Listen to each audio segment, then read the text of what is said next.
What's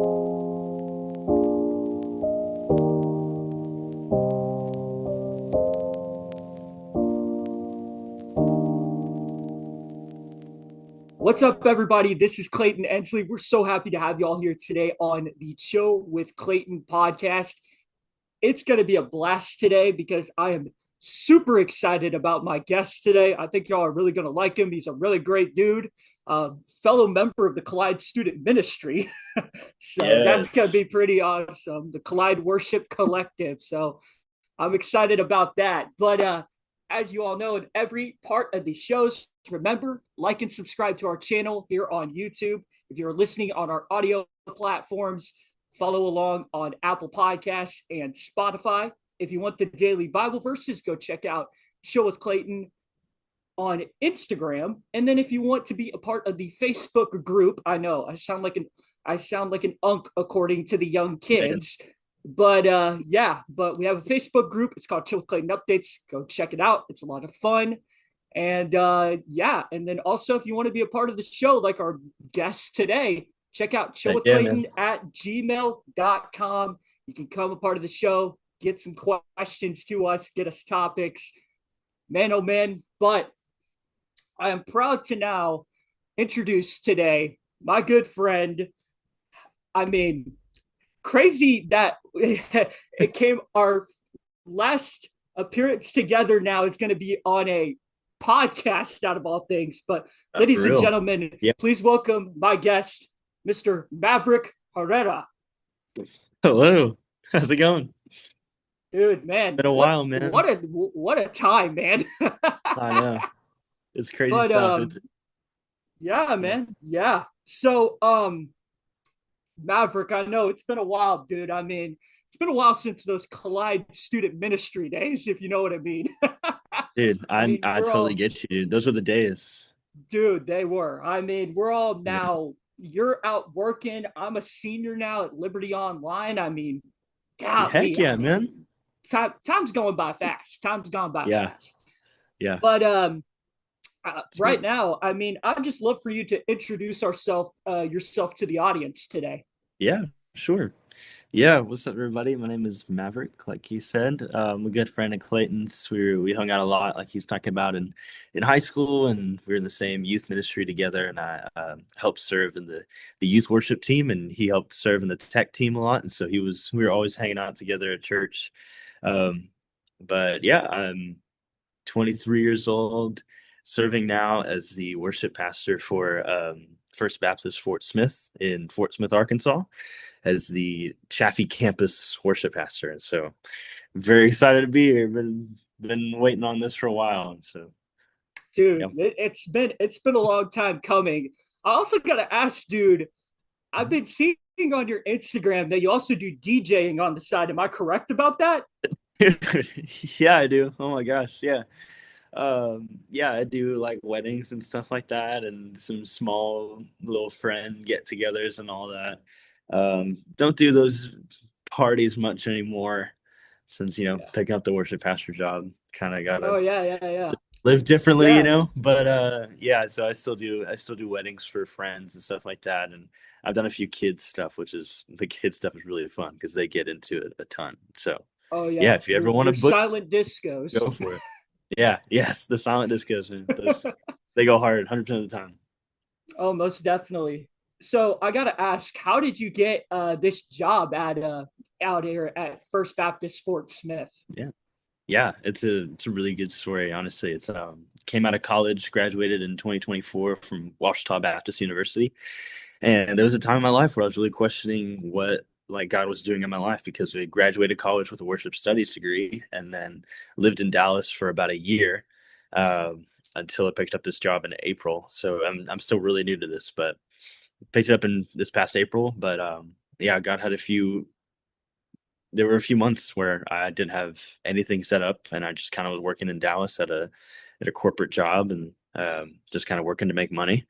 And eventually, God answered my prayers, and after a long time of questioning and begging, He finally gave me a few churches to look at and to start checking out. And after a few conversations with First Baptist Fort Smith over here, really thought that God was leading me this way, especially with second campus and stuff. And that's really my primary job is to help lead worship over there. But really passionate about church planning, and it's not a separate church, but it's just it's starting a second campus, and so it's very similar to starting a new church entirely. You've got a whole new group of people, whole new congregation, whole new bugs and different things that you're going to face, and so yeah.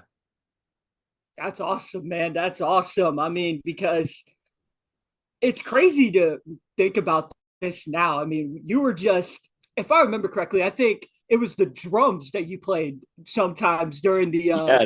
CWC days.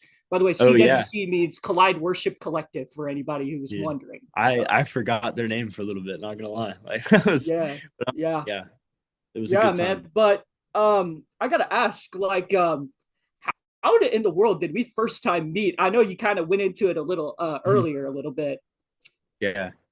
You're not gonna lie, man. It's been so long that I forget our first interaction. So if you remember our first interaction, do tell because I I want to remember that. Oh, no But problem, no problem. I mean, I really don't remember it that much, but I know like the right, bits and pieces because I think we met right, like during like that CWC meeting. Because I think, yeah, shout out yeah, by the way to my buddy Zeke here, because he was the one who gave me the idea for just going like, hey, you should join this up. And I'm like, yeah. okay. I It's mean, Zeke, man. Yeah, I remember him. so I think Yeah, that's and how so it we kind of met met. just And serving the Lord together. That was pretty much it. Just serving. exactly, exactly, exactly. But enough of my little meet and greet story with you, but come and tell us about your testimony of your life right now. Yeah, yeah, man. I had a pretty typical, Christian story as a lot of people do, but I think God's planning to use it in a pretty cool way. But yeah, I was raised in the church. My dad was a pastor, so I was a PK growing up and spent all my time at church really, and God knew what He was doing with that, and so after spending so much time in church and spending time with my brother, who was also a worship leader, I finally kind of talked to him about wanting to follow in what he's doing in ministry. And honestly, I was baptized very young. I didn't quite consider it to be true and authentic. After a lot of time talking with Lloyd, Pastor Lloyd, I decided to rededicate my life to Christ and be baptized at First Baptist Wiley when we were going to high school together. And so, really, I consider myself a baby Christian still because I dedicated my life to Christ when I was 18. Kind of lived with a head knowledge of Him for most of my life, and it really only became a heart knowledge when I was 18 and was baptized then. And so, yeah, man, God, you would have no idea what God had in store for me, and it was crazy to start out, but just went off to college, which I never thought I would be like. I hated school, hated it. I was an awful student, always stuff on late, and man, if I got a 75, that was like the best day of my life. And so I went off to college to pursue worship studies and get that degree out there. And so, man, like God just molded me and crafted me into what I am now. And I can only say that I am who I am because of what Christ did for me and how He's moved in my life and how He's moved in my heart. And with pride and selfishness and greed and a lot of ego that had to die to be who I am now. And really just whenever you surrender your life to Christ, He does not waste a minute. And He's just waiting for you to come and surrender. And so once I finally realized that, then He could actually start working on me. And boy, did He. He did some radical changes in my life and really changed it for the better. So yeah, so I ended up here, really. That's awesome, man. I mean, I mean, it's crazy to go through that. Like, I didn't know that you were that not the biggest fan of school. I would have No, never dude. guessed that. No, man. I was all about the music and just like the worship ministry and stuff. I just didn't want to waste my time with it. Hey, hey. So going on now with where you're at now at Baptist Fort Smith and Chaffee, which is I think the first time I've ever heard of the name Chaffee for a town. Yep. Same, Most same. unique name. But as I was saying, what do you think God has planned right now for the future I know it's kind of hard to look ahead about Yeah. what life could become later on, but like I know you were talking about that new campus opening down there at First Baptist Fort Smith with the Chaffee campus. So like, how do you think God could move through that? And like, is there anything else that you would love to do in your future endeavors? Yeah, for sure. So, like, a bit about the story of how they decided to start the second campus was that, like, about 12 years ago, this church had bought property out there in the Chaffee area. It was brand new back then, and really just was just a bunch of fields and grass and nothing quite there, except for a little piece of an interstate that they're working on. And so recently they decided to actually start finishing that interstate, and it goes all the way up to Fayetteville, Bentonville, all the way up to Canada. It's I-49, and then it goes all the way down to Louisiana into the Gulf. And like, so it's a north to south interstate, and there's a little piece of it in Fort Smith that goes right through Chaffee. And actually, the property that we have is right on that interstate. And so, yeah, it's right there. And so the leaders in the church decided after about 2 years, they brought in a new pastor, and about 2 years of him being here, they decided to move forward with a second campus because that area was just really underchurched, and kind of a common rule of thumb for ministry is just like for every 1,000 people, there would be, or sorry, for every 1,000 people, there should be one church. And it's kind of just a rule of thumb kind of thing. And so there's about 13,000 people moving to this area and about four churches. So it is a really underchurched spot. And the thing is about those churches is that they're, the general Christian population is Baptist, and these are a bit more specific. So there's like missionary Baptists. I believe there's a Methodist church, there's a Catholic church, um, and so really what this area needed is just a good general Baptist church. And so, um, man, I think God's going to do a lot of stuff out there, and He really wants to reach that space. He really wants to reach those people, and man, He just wants to make His name known among those people and all those people out there. And there's a med school out there, so it's attracting a lot of the young adults. Newer stuff. So there's generally like it's 30s to 40s. A lot of those people. There's some empty nesters out there as well. So it's a diverse area, and so the harvest is plentiful out there, basically.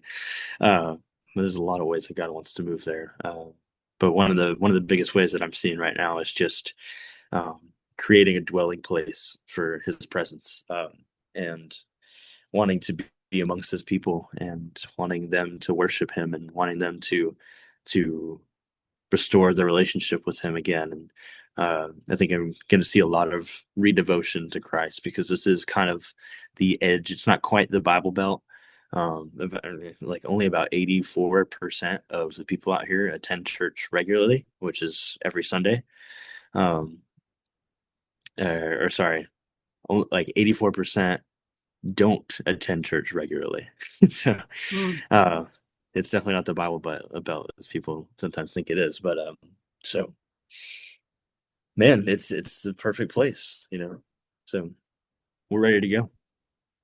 It's crazy how God works on that. I mean, Absolutely. the highway that goes from Canada to Louisiana, and he's like, "Oh Hmm. yeah, we'll just place a little church right here outside of Fort Smith, Arkansas." I mean, Literally, who knows it?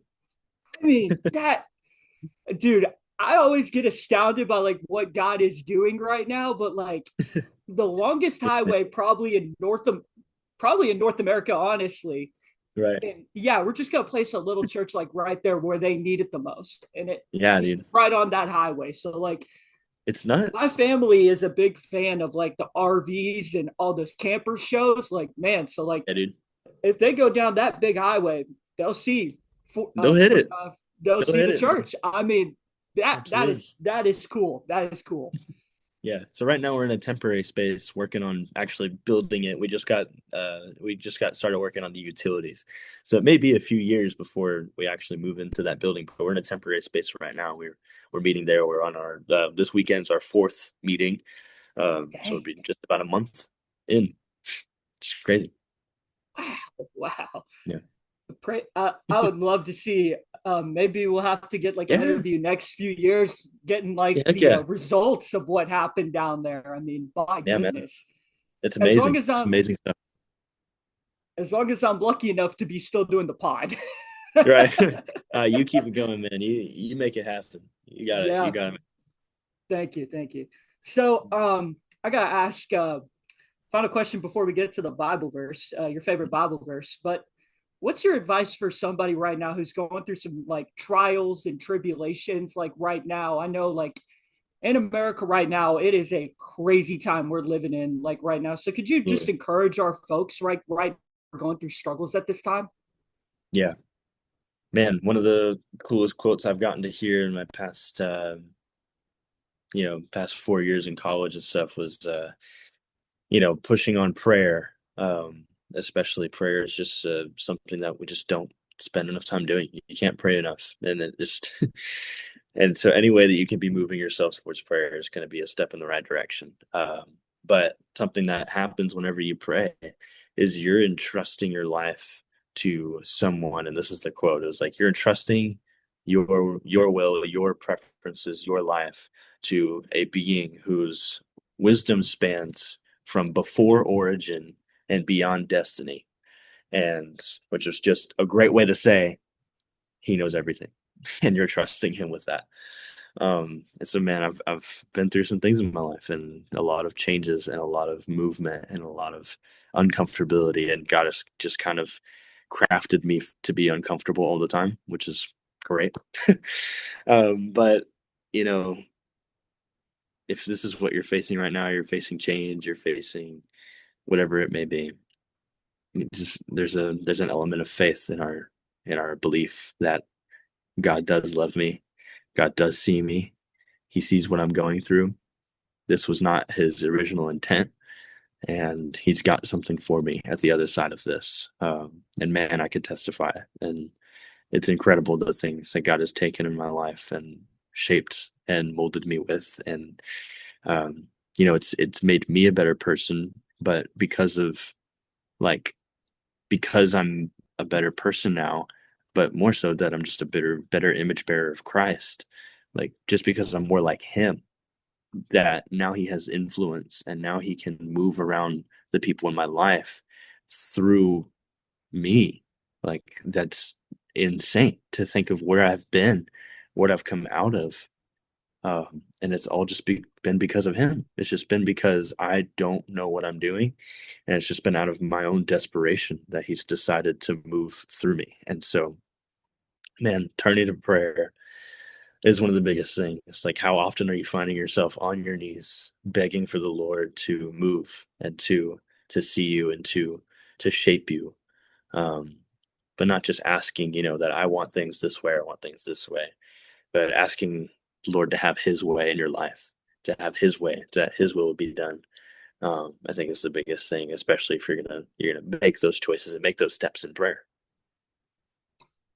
Wow. Yeah, that was awesome. Like that quote, that just was like, Hey, isn't it whoa. amazing?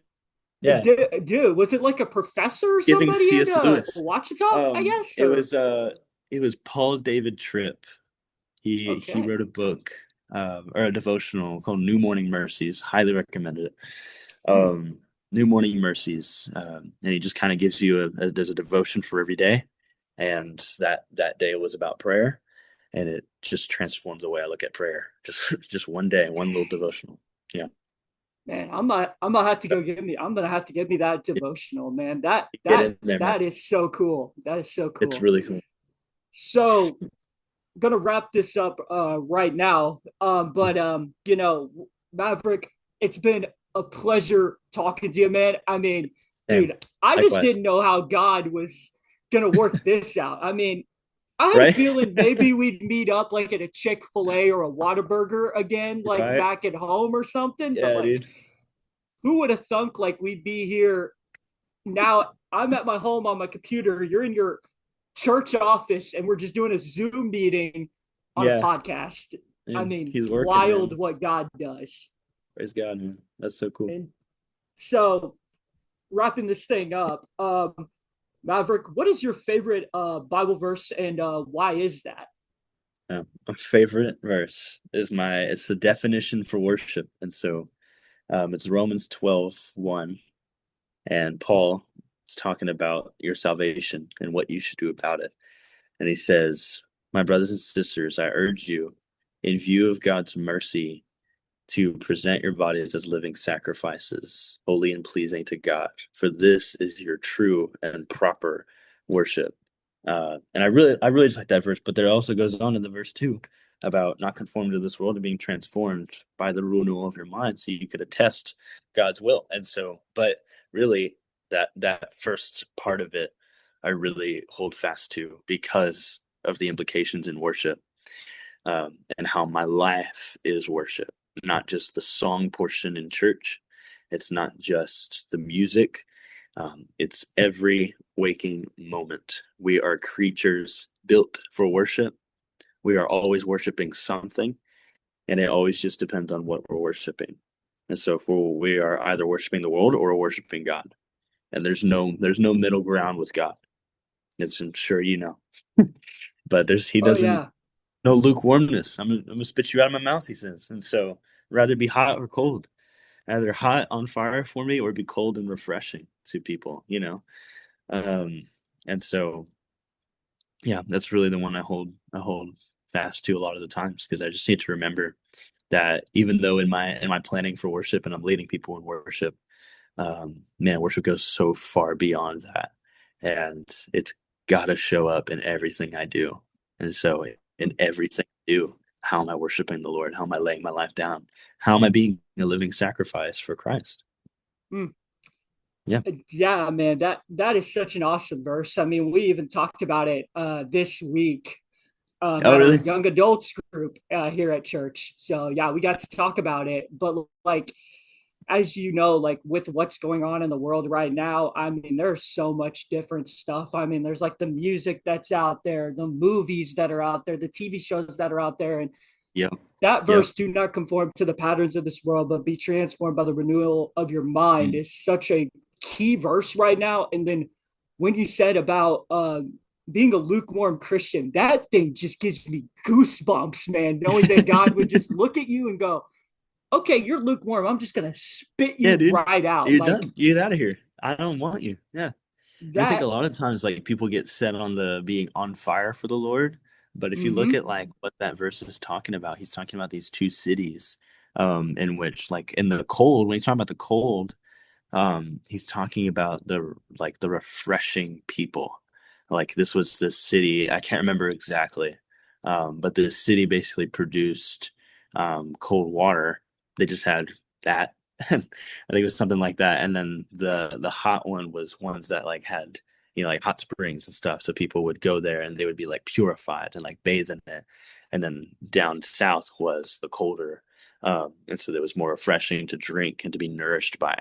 And so you've got two kinds of people, and you've got two kinds of believers. These people that are like really on fire for the Lord and that call out things in people that are about exhorting people and pushing them onto greater works. And then you've got these people that are also just cool and refreshing to be around, and they just nourish your soul, and they encourage you to go back to the Word. They encourage you to seek God's face. They usually have a lot of faith, and it's just, well, both of these people really have a lot of faith, but like, be for God, be for Christ, and you'll probably fall in one of those categories.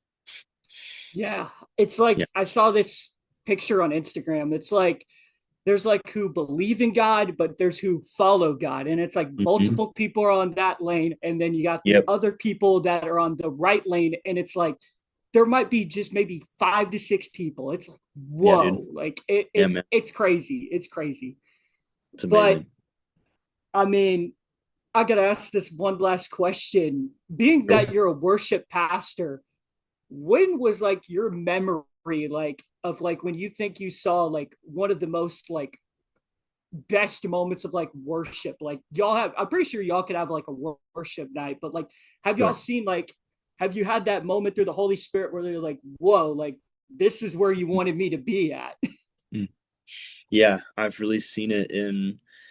I went to a conference last year, It was the Upper Room Conference. It was a church in Dallas, and they have an end of year conference, and so New Year's Eve they're just worshiping. But it was in these places. It was in that place specifically that I really saw a move of God because they didn't make it about anything else but the presence of Jesus, and all they wanted was to see the Lord's face and to see who he was and for him to reveal himself.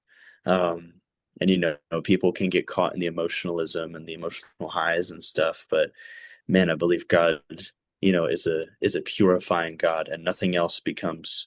There's no one else that we hand stuff to that becomes clean whenever we hand it to them, except for Jesus. And so, man, like you take your emotions and you give them to Christ, and He purifies them and He uses them to reveal Himself to you. Uh, and so, I'm going to be going back there this year. It's gonna be awesome. But yeah, that's the spot that I was like, man, this is it. Like, this is what I was looking for. And so, I'm trying to replicate that same attitude and way of thinking here. That's awesome, man. Yeah, I'm gonna have the privilege to go check out Passion down at Globe Life Field, so I'm really excited for Yes, that. awesome. That's gonna be a blast. So I'm really Yeah, excited about that. But I think we're gonna go ahead and wrap up this thing up because I don't want everybody going like up to me and going like, dude, you did it too long," or all that kind of stuff. And, like, because I yeah, know y'all have your daily lives and we got to go get back to our daily lives. So right, yeah, right. man, exactly. So, folks, I hope y'all enjoyed this interview with Mavric. Um, Man, just I love the words that you're speaking to our audience today. So excited to see what this episode can do and what God's going to do with it. So remember, Absolutely. folks, if you have any comments or anything, please comment down here. Have any suggestions? Go ahead and check it out. And yeah, man, I mean, if you want to go out there to Fort Smith, Arkansas, and go check out Mavric, hey, go down Yeah, there, go check him out because he's yeah. great dude, great dude. Love that man. So Man. excited to be a part of that. But as I always say with every wrap up of my episodes, don't mess with Texas. God bless y'all. Keep Jesus first. And Maverick, say it along with me, man. Adios. Say, yeah. Yeah.